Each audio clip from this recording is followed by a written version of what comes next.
con las personas. No se justifica el medio de por qué morir, sino que creo que las personas tienen un incentivo más a luchar y a decir, ya mi primo murió por las FARC, pero probablemente por eso es que no necesitemos, probablemente por eso tengo más incentivos a luchar para evitar otro tipo de muertes. Estoy supremamente orgullosa de proponer en ese round robin.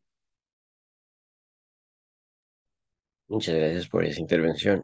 Ahora invitamos a líder de posición. Hola. A ver, ahí está. Literalmente me acabo de despertar, o sea, hace como un ratito. No he podido tomar un café, un poquito de agua. Así que, pi. Ayer dije que, o hoy en la noche, no recuerdo, dije que le iba a dedicar este discurso a Eli. Así que, sí, ya, Ariwis, gran dupla, vamos a ganar ese torneo. Inicio mi discurso en 3, 2, 1. El caso de proposición básicamente depende de que antes algunas personas no seguían algo, como por ejemplo, si un hijo le decía a su madre quiere un funeral de Barbie con celebraciones, y ella le decía, no, ¿cómo crees, hija? No puedes hacer esas cosas, y ahora ya no las, y ahora sí las pueden seguir. El tema está en que si antes la gente no podía celebrar, ahora el impacto que tienes de que estén celebrando es que va a haber gente que no puede llorar. Básicamente es pasar el impacto de que las personas que quieren celebrar no puedan estar felices celebrando a que las personas que estén inherentemente tristes porque han perdido un apoyo material, porque han perdido una relación que no van a poder recuperar o criterios materiales así, simplemente no van a tener un espacio para llorar debido a este tipo de criterios de celebración. Así que si es que ustedes consideran si es que no me han ponderado por qué es que es más relevante que una persona celebre en un funeral, que ya está feliz, que tenga que expresarlo necesariamente, a que una persona triste pueda liberar ese tipo de expresiones, tener dinámicas de grupo que lo apoyen o así. Creemos que al no ponderar eso y al ser intuitivo el daño que está sufriendo la persona que está llorando porque está triste, en cambio una persona que está feliz, pues no hay ningún daño verdaderamente serio que pueda ocurrir o por un criterio de actores vulnerables, acabo ganando ese punto.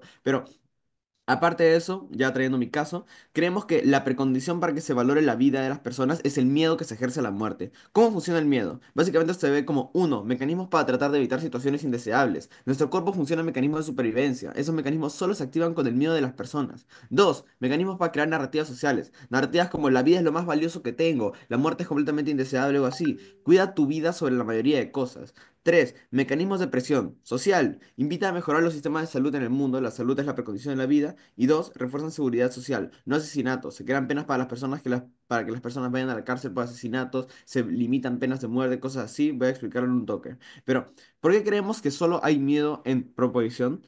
Bueno, ahí está, en oposición. Básicamente porque hay, uno, rituales. Hay un montón de procesos en los cuales tú tienes que ver a un sacerdote explicar cómo es que se ve el proceso de la muerte. Tienes que escuchar las últimas palabras de las personas llorando en este tipo de procesos. Tienes que ver el cadáver de la persona en un ataúd, lo que te da una especie de ejemplo de que es indeseable, pero también respetable.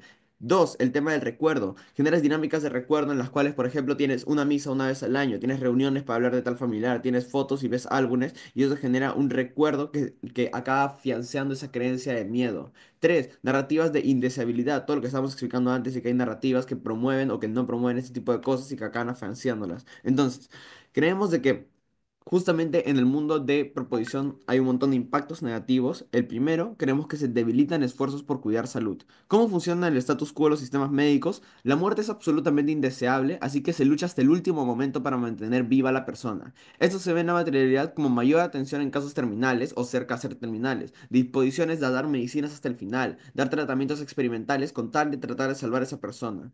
¿Cómo se ve en el mundo de proposición? Creemos que ahí la muerte se vuelve un estado no temido, hasta deseable hasta cierto punto debido a que implica celebración, alegría y ta. Entonces, en la materialidad se traduce en muchos menores esfuerzos en curar personas con estados más o menos risky para ahorrar Ajá. recursos.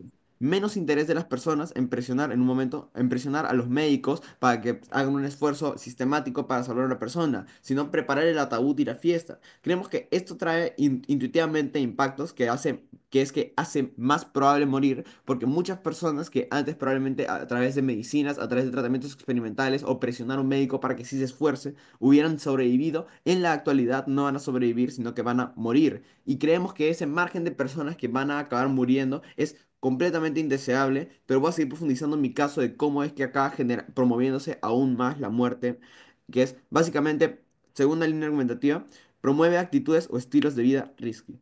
Es mucho más certero que gente se dedique a cosas que impliquen riesgos a la vida si es que no le tienen miedo a la muerte y si es que consideran que implica eventos de celebración, si es que ellos consideran que la celebración es buena o así. ¿Eso qué implica en la materialidad? Que las personas es mucho más probable que estén dispuestas a, por ejemplo, dedicarse a ser paracaidistas, a unirse al ejército, ir a guerras activamente, a ser mercenarios o cosas que impliquen un riesgo intrínseco probable para su vida.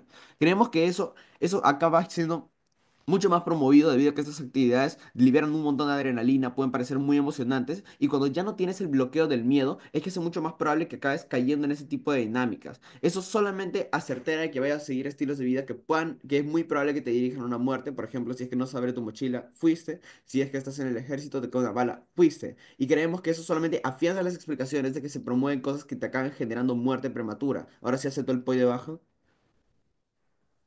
Panel, miren, el sacerdote súper católico que cree en la vida después de la muerte igual mira a ambos lados al cruzar la calle. Esto implica que incluso si la muerte ya no es algo trágico, la vida siempre sigue siendo mejor y sigue siendo más preferible. Eso mitiga todo su caso. Eso es solamente por la deshabilidad de seguir vivo que tiene cada persona, porque pues sí, es intrínseco. El tema está en que justamente cuando yo acabo perdiendo ese miedo intrínseco a la muerte, que es lo que sigue manteniendo en la actualidad ese sacerdote, es que justamente acabo teniendo una mayor predisposición a esos estilos de vida riesgosos, en que tengo mucha más certeza de ir al ejército. Por ejemplo, antes la gente estaba tan loca con seguir la religión que iban a cruzadas por este mismo tipo de dinámicas. No le tenían miedo a la muerte ya que iban a acabar teniendo un cielo equivalente. Básicamente, cuando tú acabas eliminando estos miedos a la muerte, eso es una instrucción para entender que cuando eliminas estos miedos a la muerte, haces mucho más certero que adoptes este tipo de estilos de vida. Y justamente creemos de que cuando acabas reduciendo también este miedo a la muerte, inherentemente acabas legitimizando otro tipo de actos, porque ya no se ve tan socialmente inherentemente mal el hacer cosas que se traduzcan en muerte, en hablar de proyectos de ley que se traduzcan en muerte. ¿Eso cómo se ve? Como por ejemplo, uno, que la pena de muerte se pueda ver inherentemente más normalizada, ya que narrativas,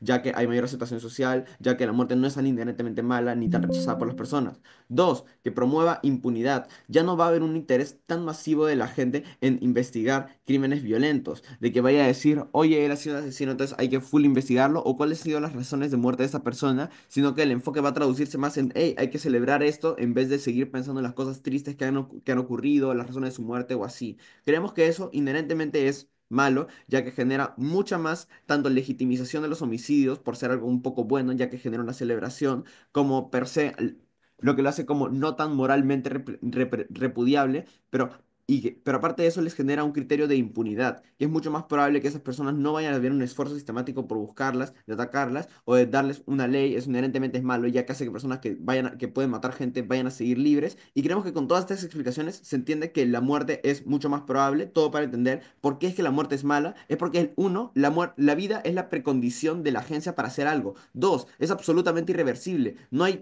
ninguna opción para volver, pero tres, implica una pérdida material tanto para ti como para tus seres queridos. Ya no vas a poder sentir nada bueno. Por eso es que la vida es importante y por eso es más ponderable que todo lo demás. Gracias.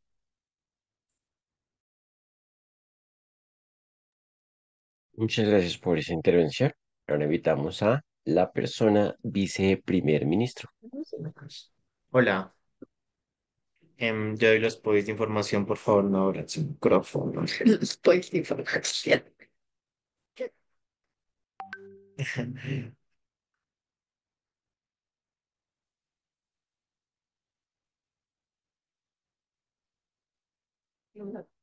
Ujú.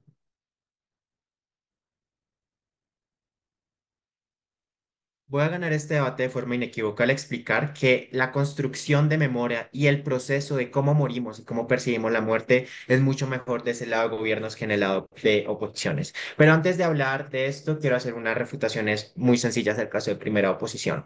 Lo primero, en general, es que creo que han decidido simplemente ignorar todo el discurso de Karen y no han querido interactuar con todas las caracterizaciones de ellos. Porque primero, ellos hablan acerca de que necesariamente cuando estamos hablando de que celebramos la muerte, estamos inherentemente ignorando todo el dolor o todo el proceso. Karin ya les trae la caracterización que es aprobada, es que esto no es necesariamente cierto. Es decir, lo que te explica Karin es que, por ejemplo, si yo soy una mamá y se me murió un hijo porque me lo mataron como un falso positivo, yo no voy a decir, ahora mi hijo no fue un falso positivo, sino que ahora voy a hacer una pachanga porque se murió. No, lo que voy a decir es, hey, qué tristeza quizás que se haya muerto, pero yo me voy a centrar específicamente en que mi hijo al menos lo intentó, que al menos si lo mataron es porque intentó hacer algo bueno por mi familia, porque intentó buscar un trabajo, todo este tipo de cosas. Creo que simplemente es poco comparativo decir que necesariamente en el lado de gobierno la gente es suficientemente estúpida o la gente simplemente lo suficientemente insensible para simplemente no reconocer todas las estructuras que puedan causar dolor. Lo segundo que hablan es que las personas necesariamente van a tener como una vida mucho más osada o una vida que no tengas miedo de perderla, pero creo que eso no es cierto y realmente ya lo enunciaba mi cámara baja, ¿verdad? Porque esa premisa con la que parte cámara alta de oposición para argumentar todo su caso acerca de crímenes, acerca de políticos, es que dependen de la premisa es que necesariamente todas las personas sean en gobiernos personas estúpidas. Personas, por ejemplo, que si andan en una bicicleta no tengan miedo a caerse y a rasparse la rodilla. O como decía cámara baja, a que si yo estoy cruzando la calle no vea a los lados y simplemente vaya ahí como una paloma libre que no quiere ser, que no valora su vida. Creo que eso no es necesariamente bueno. Hablemos entonces si esto es cierto de por qué la vida tiene mucho más sentido de mi lado de la casa. A ver, la justificación que está usando oposiciones para decir que la vida tiene un sentido y por eso tengo que vivirla es el dolor. Creo que el dolor puede ser un mecanismo válido para justificar el sentido de la vida, pero creo que es una construcción que no está hecha comparativa. ¿Por qué? Porque lo que les explica Karen es que primero, aunque nosotros no necesariamente estamos invisibilizando el dolor, lo que explica es que el proceso de la muerte, de cómo lo percibimos socialmente, es mucho mejor. Porque noten, Karin abrió su discurso diciendo que la muerte está vista como un tabú, donde tú no puedes hablar de muerte en una cena familiar, donde con tus amigos tú no puedes hablar de muerte, donde las estructuras se han centrado en invisibilizar la muerte y solamente en general en el status quo solamente tenemos incentivos a hablar de la muerte cuando estamos en el funeral, cuando la persona ya murió. Lo que te explica Karin en ese sentido es que cuando la muerte se ve como un proceso liberador, es que ahora ya no es un tabú, es que ahora todas las personas en todas las esferas podemos hablar libremente de muerte, que yo no tenga el miedo de hablar acerca de la muerte con mi familia, con mis amigos de la facultad o con el trabajo. Todo esto implica es que si el punto de gobierno es que la muerte, que el dolor es como un deadlock acerca de que yo voy a intentar vivir mi vida lo mejor que pueda, porque tengo esa condición del dolor. Es que no sea comparativo, porque ahora cuando la muerte no es un tabú en el lado de gobiernos, cuando la puedo hablar en todos los espacios, es ahí donde yo tengo un proceso de introspección y un proceso de reflexión mucho más fuerte y mucho más pensado. Es ahí donde, por ejemplo, las personas pueden hablar en su círculo familiar, decir, hey, quiero morir de esa forma, hey, no quiero trabajar, sino que quiero hacer otro tipo de cosas y todo ese tipo de cosas. Creo que ya está suficientemente impactado de este discurso de Karin, que cuando las personas no conciben la muerte como un tabú, es ahí donde, por ejemplo, donde yo puedo reconocer mi identidad. Es ahí donde las personas pueden realmente disfrutar mucho mejor su vida, porque no, su muerte no solamente no va a ser discutida solamente en el proceso, cuando ya están en el funeral, sino en el proceso previo antes de hablar del funeral, todo ese tipo de cosas. Cámara abajo. Mira, incluso si tus impactos son ciertos, yo no creo porque es relevante que la gente hable de muerte. No hay cambios significativos en cómo las personas pueden percibir entonces su introspección, porque a mi lado incluso puede ser mejor. Es importantísimo que la gente tenga que hablar de muerte. Imagínate, por ejemplo, si una persona está en un estado terminal, pero como la muerte ha sido algo socialmente mal percibido, tiene miedo de contarle a su familia que, por ejemplo, quiere morir. O, por ejemplo, cuando una persona tiene intrínseco miedo a la muerte, es ahí donde no se arriesga a hacer cosas chéveres por su vida. Es ahí donde, por ejemplo, quiere quedarse solamente en una esfera de trabajo y no tiene incentivos a ir a otro tipo de cosas. Ya está explicado el discurso de Karim por qué es tan importante que la gente hable de muerte en la vida, porque necesariamente cuando estamos hablando de muerte es ahí donde podemos hacer una vida mucho mejor, construir mucho mejor la identidad. Creo que eso es un impacto único. Hablemos de cómo las personas construyen memoria y porque creo que es lo más importante de todo. Creo que la precondición para que un mundo sea mejor, y aquí está el análisis retrospectivo, Karin, es que es cómo construyo memoria, es cómo las narrativas sociales se han conformado y cómo en general las personas afrontamos momentos difíciles. Y aquí dejemos clara la comparativa. El dolor es un sentimiento bonito, sí, pero que es un sentimiento muy pesado. Es un sentimiento que necesariamente no te deja avanzar. Y creo que eso ya lo considera Cámara Alta de oposición, porque necesariamente las personas sienten un arraigo horrible al dolor. Esto significa, por ejemplo, de que las madres de los falsos positivos en Colombia, cuando le mataron a su hijo, se van a quedar solamente en esa esfera específica de que le mataron al hijo. Se van a quedar destacadas en ese preciso momento y nunca van a poder explorar otros momentos de su vida del hijo. No van a poder, por ejemplo, recordar que su hijo era una persona buena o que su hijo le gustaba comer una pasta en concreto y todo este tipo de cosas. En general, el dolor creo que es un ancla, sí, pero es un ancla que te ata tanto que necesariamente no te deja progresar, no te deja ver el futuro. Es ahí donde tenemos una construcción histórica mucho, mucho mejor. En ese sentido, lo que te explica Karin y por qué ganamos este debate es que primero, nosotros afrontamos mucho mejor la incerteza de la muerte porque es necesariamente un wash, como el nombre de esta sala, es que todas las personas tienen incerteza de la muerte. Y eso es extremadamente fuerte. Porque que yo no sepa, por ejemplo, dónde está mi abuelito cuando murió, o dónde está mi abuela cuando murió, no sé si está en el cielo o en el infierno, esas preguntas existenciales no las puede resolver nadie de la sala. Es una carga de la prueba imposible de cumplir. En ese sentido, al menos en el lado de gobiernos, esas preguntas no me agobian. Al menos yo tengo la certeza o tengo el sentimiento de que si mi abuela murió, al menos quizás vive una buena vida o que quizás está en un buen espacio. Lo segundo por lo que ganamos es que necesariamente la construcción de memoria es mucho mejor de nuestra a la casa, porque nosotros nos centramos en las cosas buenas que le pasó al individuo, no nos quedamos anclados a las cosas que les pasó malo. Muy orgulloso de proponer. Muchas gracias por esa intervención. Ahora invitamos a la persona vice líder de posición. Hola, ok. Un segundo, pero esto. Lo siento por las fechas, me acabo de levantar. Vale, primero, ¿se me escucha todo bien? Sí, Sí, escucha.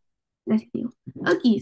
Dedicatorias rápidas a la gente que está viendo esto, no sé quién sean, pero gracias por ver esta sala. Segundo, a Hacker, es una de las mejores duplas que he tenido literalmente en toda mi vida.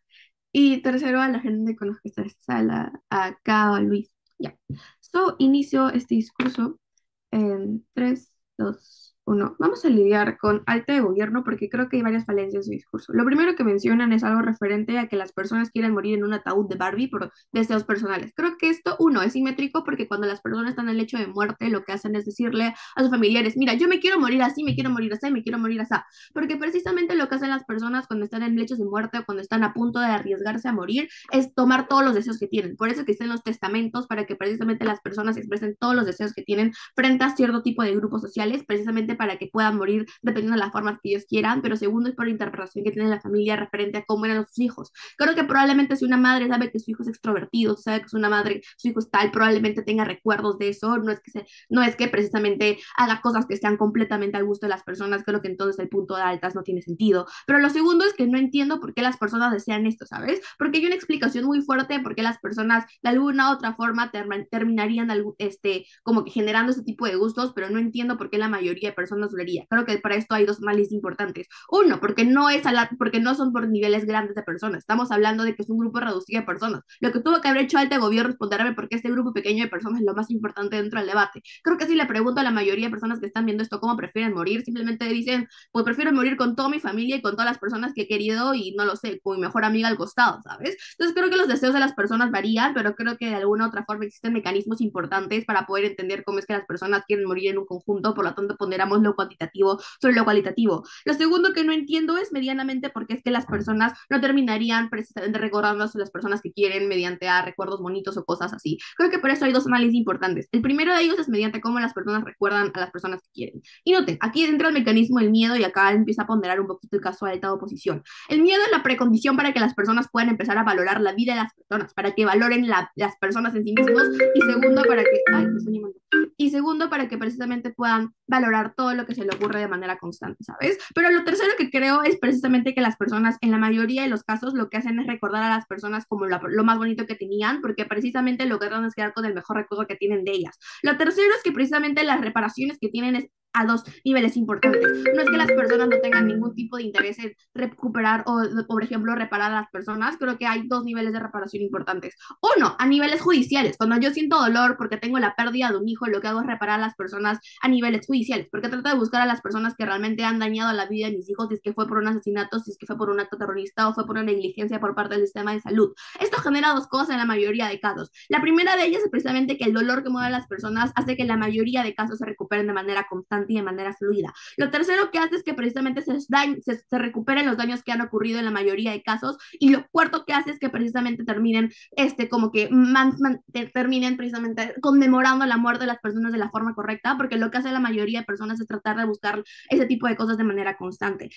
Porque esto no pasa dentro de gobiernos, dos explicaciones para esto. La primera de ellas es porque toma la muerte como la celebración que es. Utilizando el caso de la decretación de alta de gobierno, lo hacen de la manera más externa posible, ¿sabes? Como que no me importa, simplemente vamos a celebrar a mi hijo porque creo que es lo más importante que hay en la actualidad. Entonces, precisamente por esa mayoría de casos, invita a que las personas puedan generar acciones de manera constante. Creo que no es lo más importante el caso. Pero lo tercero, porque es que el miedo es la parte más importante para poder generar acciones en la materialidad. Dos explicaciones para esto. La primera de ellas es precisamente porque las personas valoramos precisamente cómo es que actuamos en cierto tipo de casos, ¿sabes?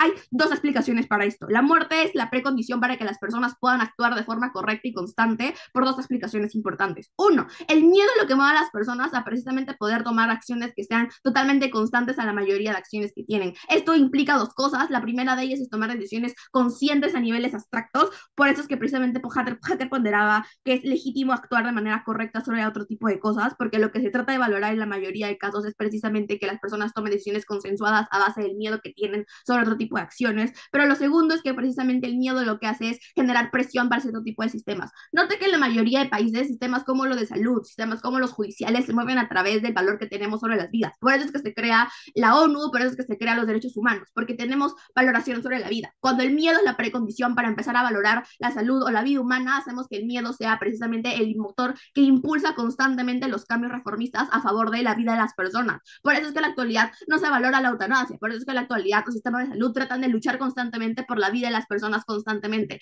Esto genera dos impactos en la mayoría de casos. La primera de ellas es que precisamente se mejoran los sistemas de salud por la mayoría de personas que existen dentro del mundo. Por eso es que ponderamos lo cuantitativo, porque más personas se ven influenciadas por el nivel de miedo que existe. Es una moción de mundos, por lo tanto no únicamente afecta el deseo de una persona, afecta literalmente todo un mundo en su alrededor. Cuando no vivimos en base a sistemas de miedo y cuando la presión que existe a favor del miedo es totalmente irreverente y no existe dentro del debate, lo que terminan pasando son dos cosas. La presión se pierde constantemente. Las personas tienen menos incentivos a buscar culpables precisamente para poder velar la memoria de sus hijos. Creo que entonces se terminan rompiendo cierto tipo de acciones sociales o cierto tipo de interacciones con el mundo que son necesarias para vivir a base de sociedades tranquilas y a base de sociedades monótonas que precisamente ayudan a un grupo de personas o a la mayoría de personas. Por eso es que se pondera lo cuantitativo, porque no todas las personas desean lo mismo. Y precisamente como no todas las personas desean lo mismo, se trata de buscar el bien mayor para las personas. ¿Cuál es el bien mayor? El bien que genera el miedo a favor de poder ayudar y retribuir a la memoria a las personas. Por lo tanto, si cada gobierno tiene que sacar algo, puede decírmelo ahorita en un pollo.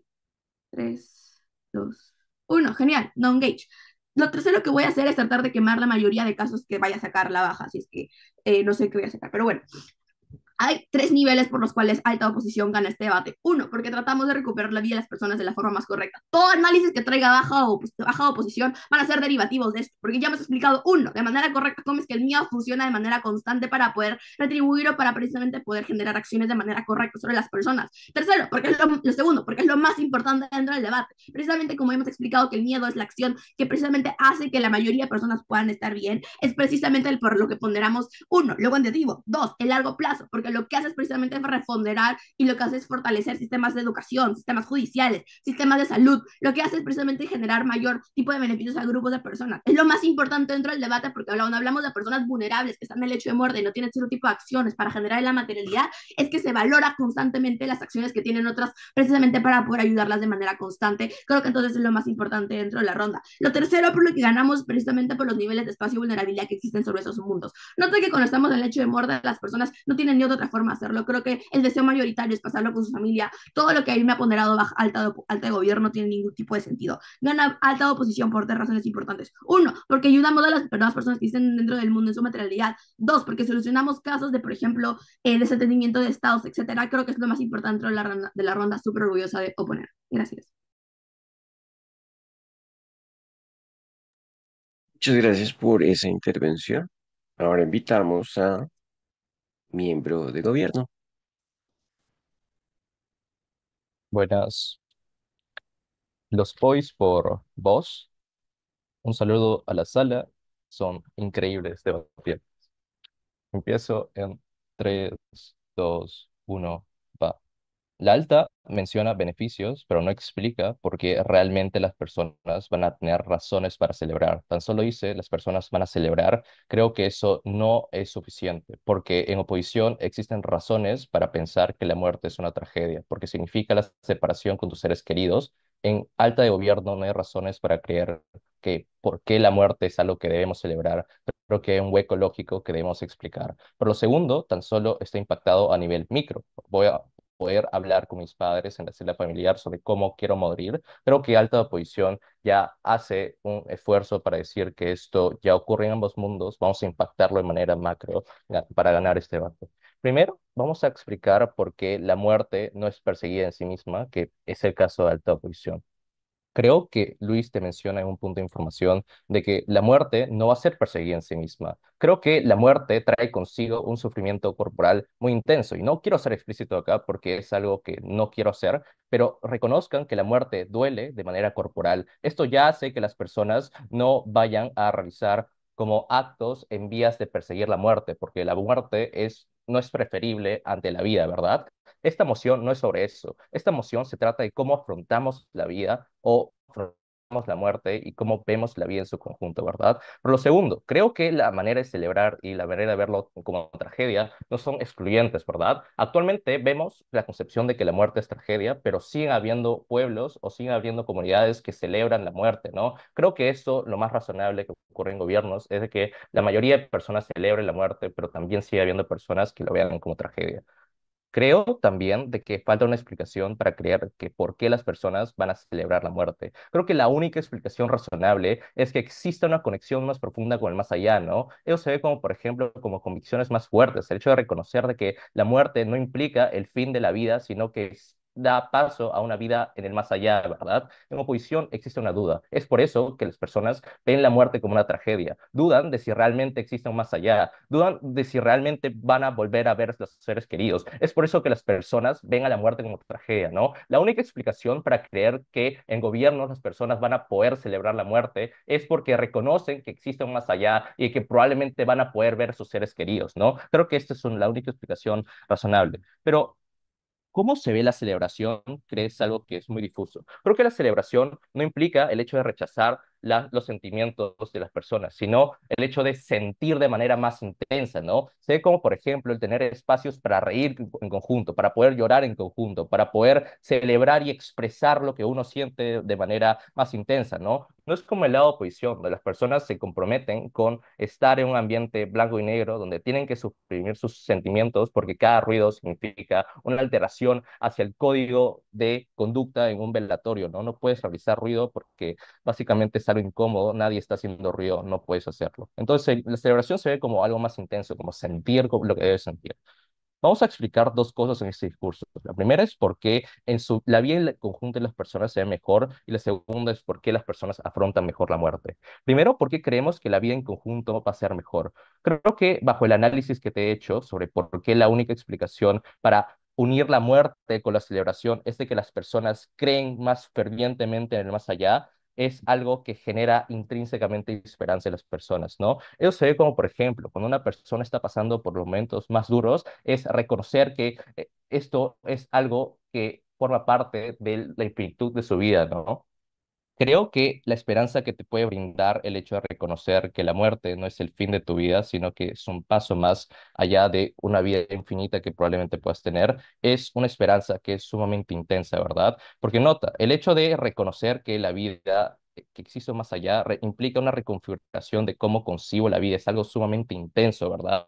Creo que esto no ocurre en el lado de oposición, porque en el lado de oposición existe una duda razonable sobre si realmente existe un más allá o si realmente podemos volver a ver a nuestros seres queridos, ¿verdad? Creo entonces de Ajá. que la desesperanza es muchísimo más fuerte en el lado de oposición.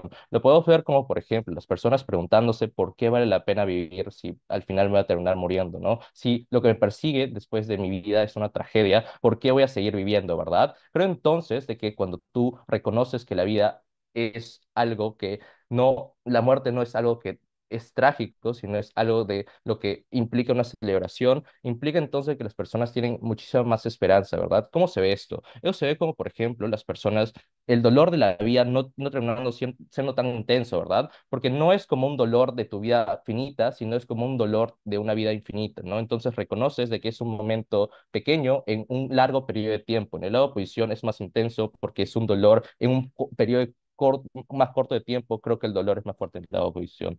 Hay un POI de la baja. Mira, tú mismo lo dices. Si es una creencia que hay un más allá, seguirá siendo una creencia en tu mundo. Que tú lo des como certeza no comprueba tu caso. ah, no entendí el punto. Vamos a explicar por qué la muerte como tragedia implica rechazarlo y tener muchísimo más miedo a envejecer y querer ser más joven, querer ser joven para siempre, lo cual implica en que existan lógicas muchísimo más obsesivas con el éxito material. Creo que cuando reconoces que la muerte es el fin de tu vida y que es algo trágico, implica entonces de que tú quieras maximizar tu tiempo de vida, quieres ser joven para siempre, ¿verdad? Eso implica entonces que las lógicas que tratan de capitalizar de tus inseguridades se vuelven muchísimo más fuertes, ¿verdad? Creo que esto se ve como, por ejemplo, las personas haciendo operaciones quirúrgicas o tratando de maximizar el beneficio material que las personas puedan tener, ¿no? Como trabajando por toda tu vida para poder conseguir lo que tú quieres, ¿verdad? Porque básicamente entiendes de que tu periodo de vida es sumamente corto, ¿verdad? Creo que esto no ocurre en gobiernos, porque cuando entiendes de que la muerte es algo que implica un paso hacia el más allá o implica como entiendes de que existe la infinitud de la vida, entiendes probablemente que el éxito material no importa tanto y probablemente puedas vivir más en paz. ¿Por qué entonces afrontas la vida de mejor manera? Esa es la última explicación. Creo que la celebración invita a sentir lo que debo, ¿no? Es un ambiente colorido y no oscuro como los velatorios, ¿verdad? Creo que cuando en los velatorios donde el sonido es punitivista, donde debo permanecer en silencio, tan solo puedo afrontar la muerte en mí mismo, ¿verdad? Uy, Creo que en gobiernos esto no es así. El dolor es compartido tanto como la felicidad. Esto implica entonces de que la carga que yo pueda sentir es dividida con todas las personas porque es un ambiente que invita a compartir, ¿verdad? En la oposición tengo que permanecer callado porque los funerales son así, ¿no? Las personas afrontan la muerte por sí mismas, ¿no? Creo que la carga es muchísimo más intensa en oposición, por lo tanto la muerte es muchísimo más dolorosa en oposición. Creo que entonces cuando puedes compartir en un ambiente que invita a hacerlo, creo que estás muchísimo mejor baja de gobierno.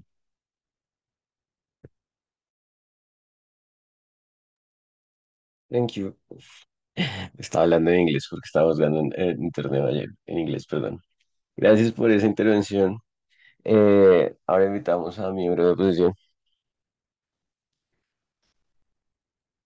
Hola, ¿me pueden confirmar si se me escucha bien? Sí, te escuché. Vale, perfecto. Bueno, saludos a la sala, qué bonito estar aquí. Creo que ya hemos salido con varios de ustedes en varios momentos, entonces nada, saludos. Es un placer estar aquí. Em, y por supuesto, saludos a John, que está aquí a mi lado, porque creo que es muy cool que sigamos logrando cosas juntos y me parece pues emocionante estar aquí juntos. Y saludos a Coco, que ustedes no saben quién es Coco, a lo mejor sí, pero está aquí viéndonos también y bueno, la queremos mucho y gracias a ella también estamos aquí. Entonces, nada. Vale, empiezo mi discurso en 3, 2, 1. Creo que hay tres puntos importantes que es importante primero destrozar antes de que pasemos a la construcción particular de posiciones, que son los que traen gobiernos. Primero, que la muerte es un agobiante a un nivel paralizante y que va, digamos, inhibir los procesos de crecimiento y desarrollo de las personas. Porque creo que esto es prácticamente falso. Uno, porque creo que la muerte es un proceso natural de la vida humana. Las personas están preparadas estructuralmente para vivir la muerte, porque saben que en algún momento probablemente un familiar fallezca, probablemente su abuelo fallezca, probablemente si tienen una enfermedad, hay un cierto riesgo de que esto suceda y que tu vida de por sí es finita. El hecho de que sea un proceso natural, hace que las personas tengan una comprensión de la muerte per se, que no sea algo externo que simplemente les da miedo por su existencia, sino que sepan que es algo que existe per se. Segundo, porque creo que hay rituales particulares de acompañamiento al dolor en el status quo, ¿verdad? Las misas, los novenarios, probablemente los ritos tribales que se hacen. Las personas o nuestra sociedad está configurada para entender que la muerte existe y por lo tanto existen rituales, espacios, mecanismos, narrativas que hacen que las personas no sientan esto como algo insuperable, sino que hay simplemente una construcción social que también gira en torno a eso. Pero tercero, incluso si no fuera suficiente, creo que hay una existencia del recuerdo. Creo que es razonable entender que en el status quo, si pierdes a alguien, queda el recuerdo o quedan las existencias materiales y simbólicas de las personas, ¿verdad? Posiciones, memorias, momentos compartidos, todo lo que han generado las personas respecto a perder a alguien. Eso sigue existiendo en el status quo. Por lo tanto, la muerte no es algo insuperable per se por la construcción del mundo, es una construcción que ya tumba para gran parte de gobiernos. Igual después voy a traer un punto respecto a eso. Pero segundo, el reconocimiento de la identidad. Mira, creo que esto es simétrico. En ambos lados se reconoce la identidad durante la vida, ¿verdad? Porque el estar vivos es per se un reconocimiento de identidad. En la medida que tomamos decisiones, en la medida que tenemos posiciones propias, en la medida que amamos a las personas, en la medida que construimos vínculos, el reconocimiento de la identidad ya se da mientras estás vivo y se va a mantener en ambos mundos. No está relacionado únicamente ni de manera exclusiva con cómo mueres o de qué color es tu ataúd o lo que sea que hablaban en altas. Creo que eso es poco comparativo per se, pero que además es simétrico. Por eso les creo que se llama wash en su teoría. Segundo, porque creo que hay un libre albedrío y una capacidad de agencia que se mantiene en ambos lados de la casa. Las personas tienen la capacidad de elegir cómo quieren, digamos, ser, o sea, cómo quieren, digamos, vivir su funeral o cómo quieren vivir exactamente su pérdida. Eso se mantiene a ambos lados, no está relacionado con cómo se concibe estructural o narrativa o simbólicamente la muerte. La exposición a la conversación de la muerte es algo que sí se da a mi lado. Si eso se da a mi lado, y yo voy a explicar por qué, entonces no hay caso respecto a gobiernos. Pero tercero, porque creo que la celebración no es per se positiva en sí mismo, porque creo que genera una disonancia cognitiva a la muerte. Creo que si ya gobiernos asumen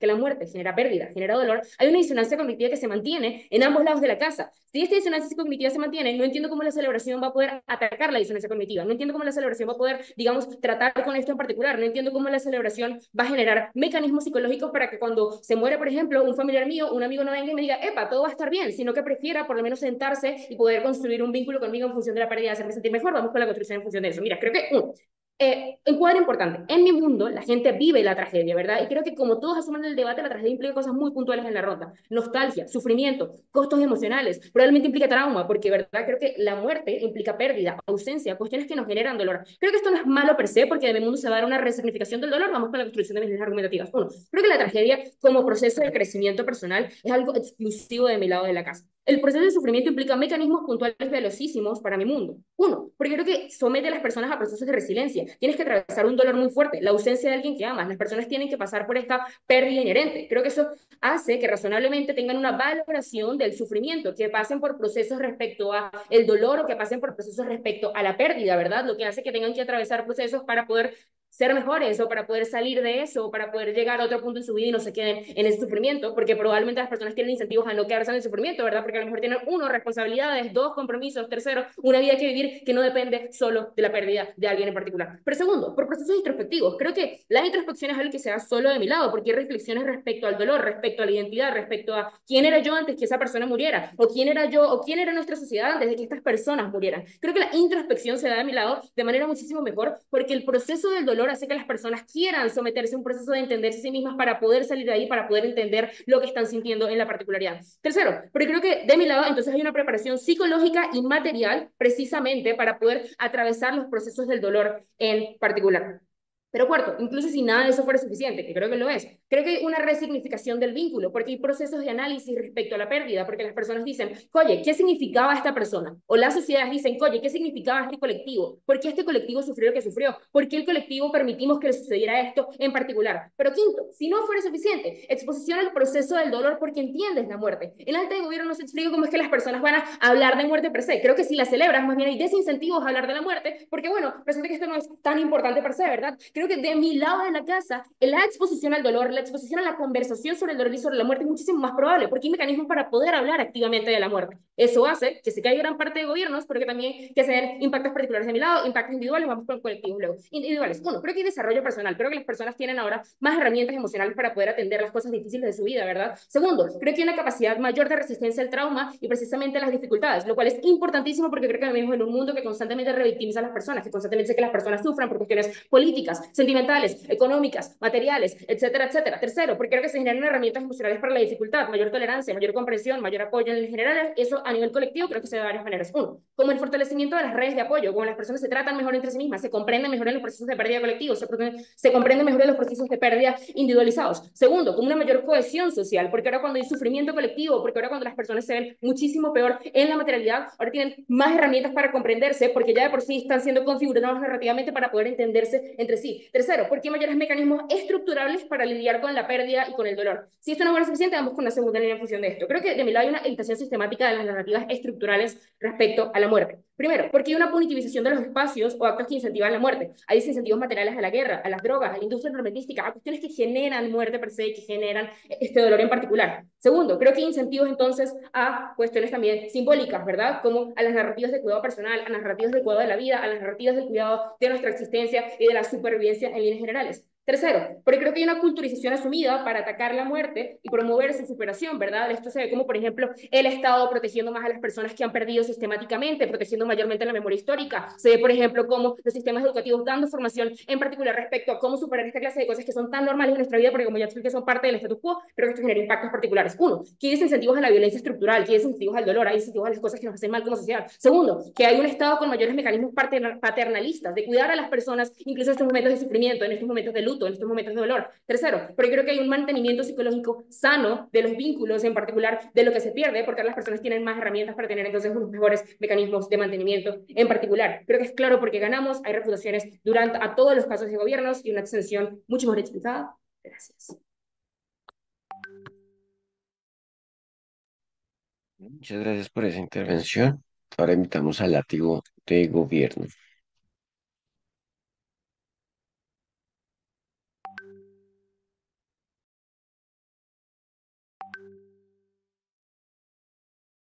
Hola, ok. Voy a dar voice, yo, entonces no los pidan. Yo los voy a dar a partir del minuto 5. Entonces, déjenme poner mi timer y voy a comenzar. Un segundo. Ya, ok. Estoy. Am, bueno.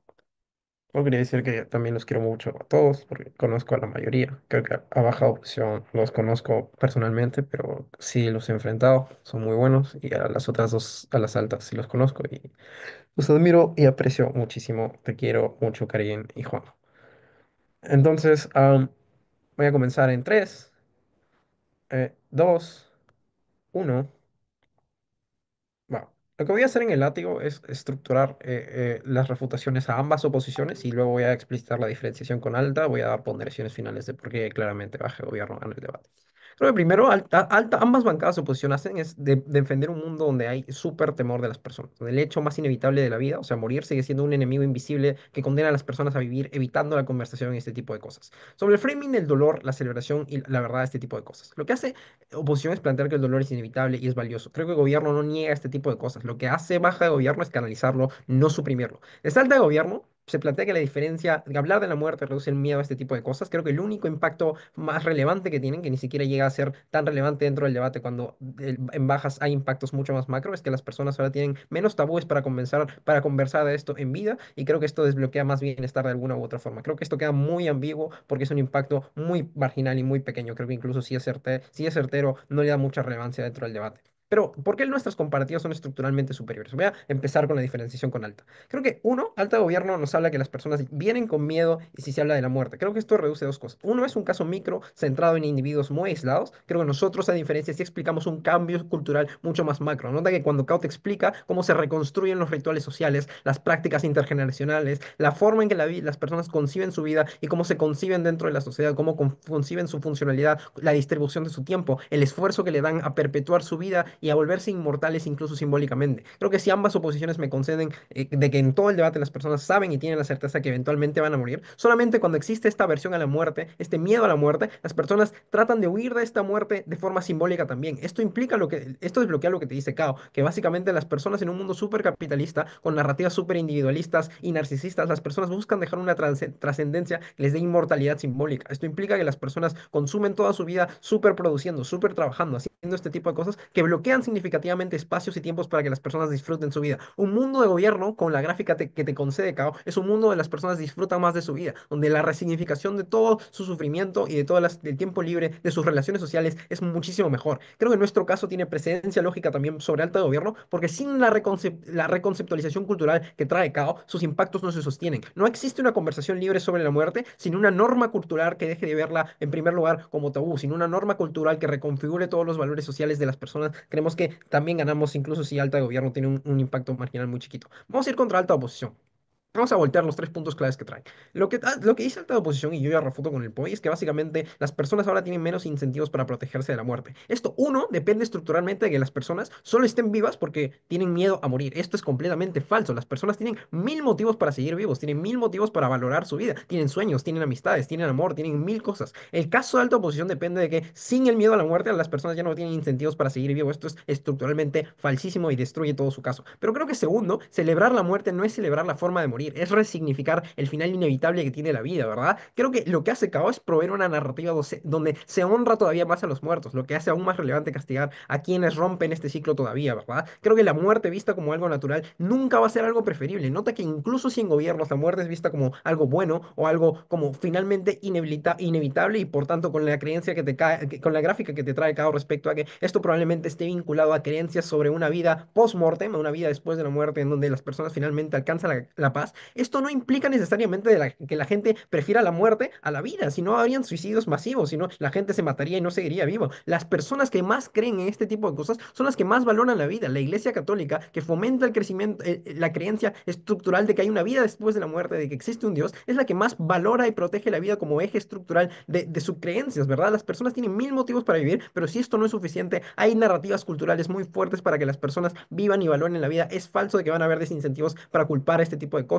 Cuando entiendes que la vida es un ciclo natural, todavía tienes más incentivos a castigar a las personas que rompen este ciclo natural, ¿verdad? Las personas valoran la vida por este tipo de cosas. Lo que pasa en oposiciones es que el miedo crónico a morir genera parálisis existencial más fuerte, más ansiedad, genera muchas veces la incapacidad de vivir plenamente en las personas. Esto se ve como personas supercapitalistas que viven constantemente teniendo miedo a morir y con la necesidad de aprovechar todo su tiempo en vida necesaria y desesperadamente, porque cuando su tiempo se acabe ya no van a tener más tiempo para vivir. Esto se ve como personas despilfarrando todo su dinero, gente cayendo en adicciones, personas que trabajan muchísimo para acumular riqueza capital significativamente grande y vivir después libremente o tener esta super narrativa capitalista e individualista de que van a poder aprovechar su tiempo mejor mientras más recursos tengas. Creo que esto les genera sufrimientos más intrínsecos en vida. El mundo de oposiciones los somete a una máquina estructural que los destruye, los deshumaniza y bloquea todos los impactos que trata de meter bajo oposición, pero voy a profundizar en eso cuando los refute.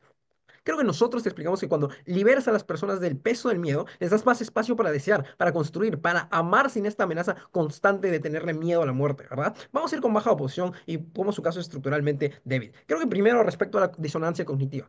Baja oposición supone que las personas viven dentro de un mundo, de un paradigma trágico, pero las tasas de duelo patológico, la depresión post-mortem de sus seres queridos y el suicidio por miedo existencial muestran todo lo contrario. Celebrar la muerte no genera disonancia. Literalmente, Cao te explica en su extensión cómo hay muchísimas culturas que celebran este tipo de cosas. Como la muerte es cuando es entendida como un paso siguiente a otro plano existencial, no necesariamente implica que la gente no se sienta triste. Las personas igual se van a sentir tristes. La diferencia sustancial entre el mundo de oposiciones y el mundo de baja de gobierno es que es la forma en la que resignificamos esta tristeza, la forma en la que reinterpretamos la tristeza. Las personas en el corto plazo se van a sentir tristes, porque es natural.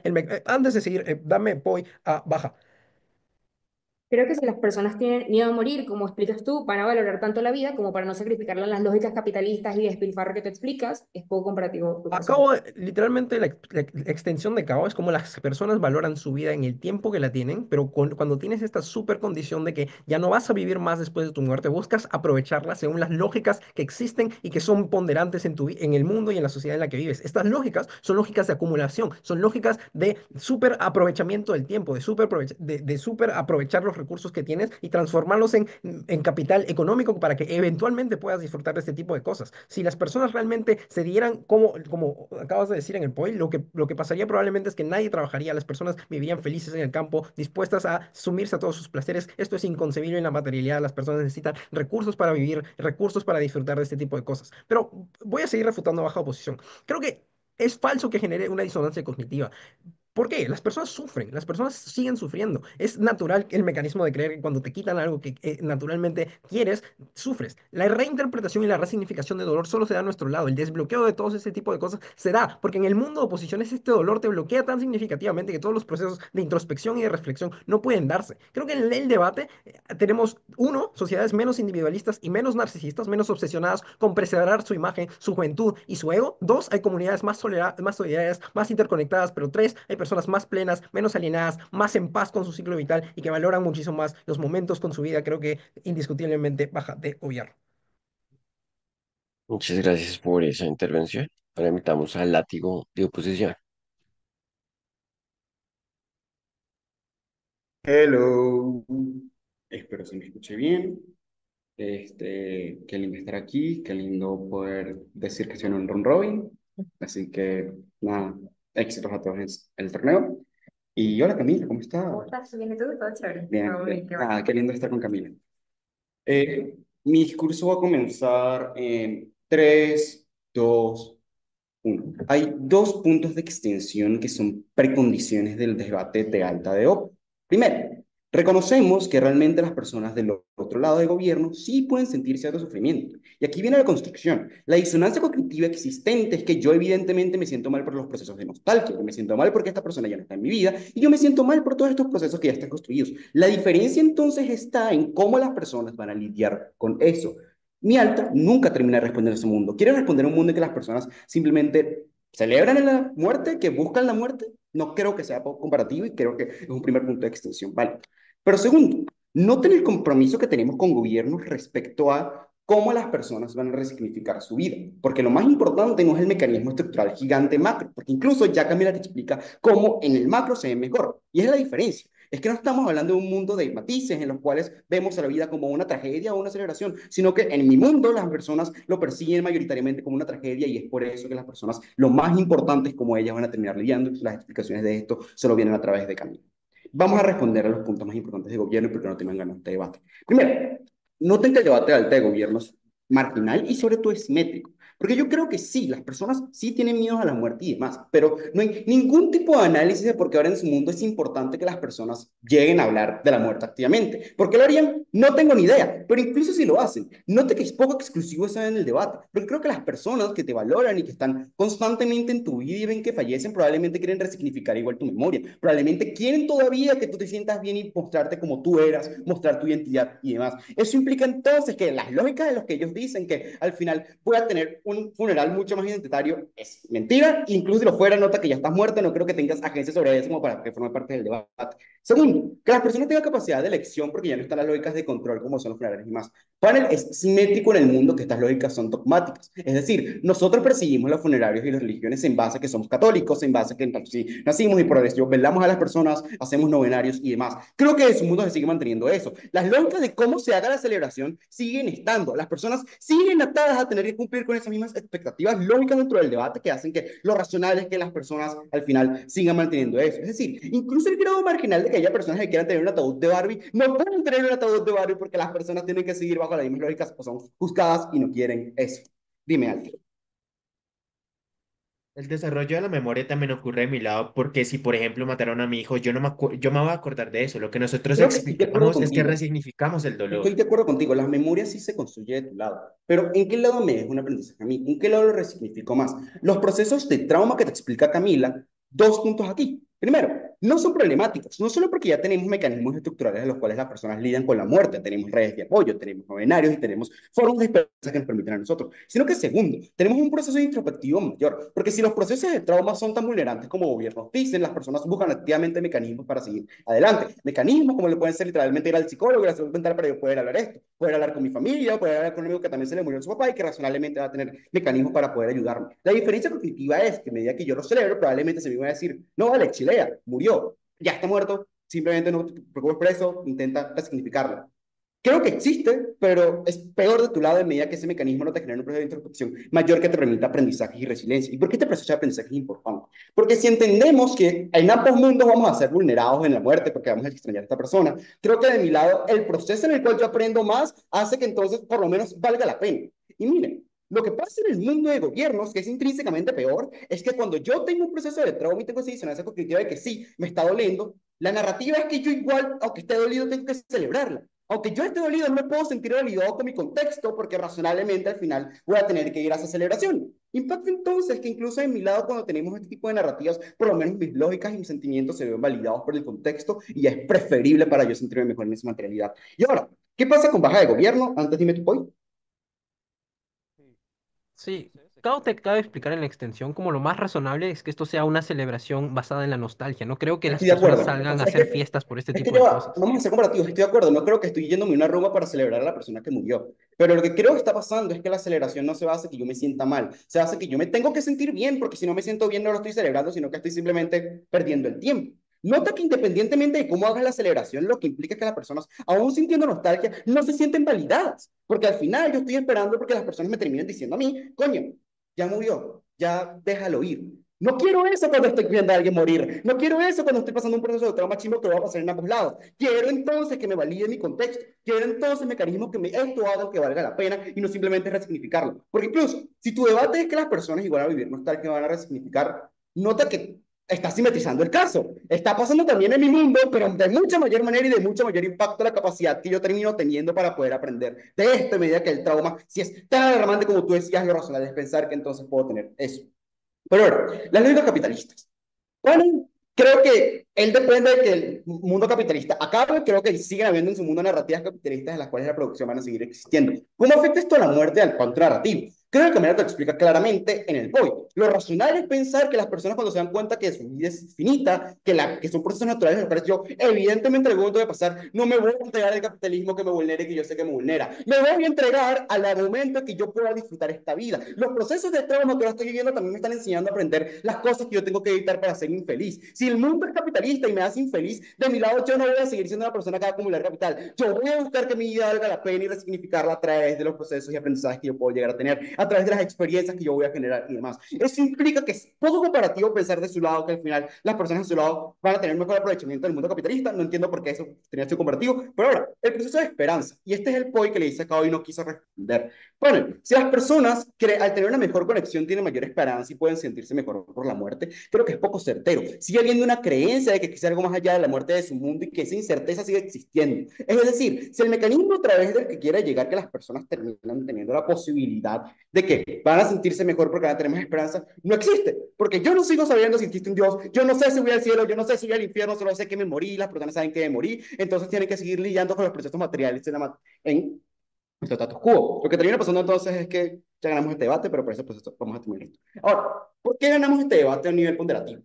Primero, no solo porque tenemos literalmente el mayor grado de comparación dentro del debate, porque entendemos que este proceso de celebración no es una simple fiesta y que entendemos que razonablemente las personas también pueden vivir procesos chimbos de ese lado, pero asumimos que entonces incluso el daño que puede llegar a generar termina siendo importante. Y expliquen esto, la necesidad de los procesos de trauma es la creación de aprendizaje. Nosotros aprendemos en base a experiencias, aprendemos en base a la capacidad que podemos llegar a tener de acceder, pero sobre todo porque en el impacto macro de las personas tienen mayores redes de apoyo y de acompañamiento. Se sienten validadas por su contexto y las personas pueden acceder mejor a ese proceso y por eso hemos ganado.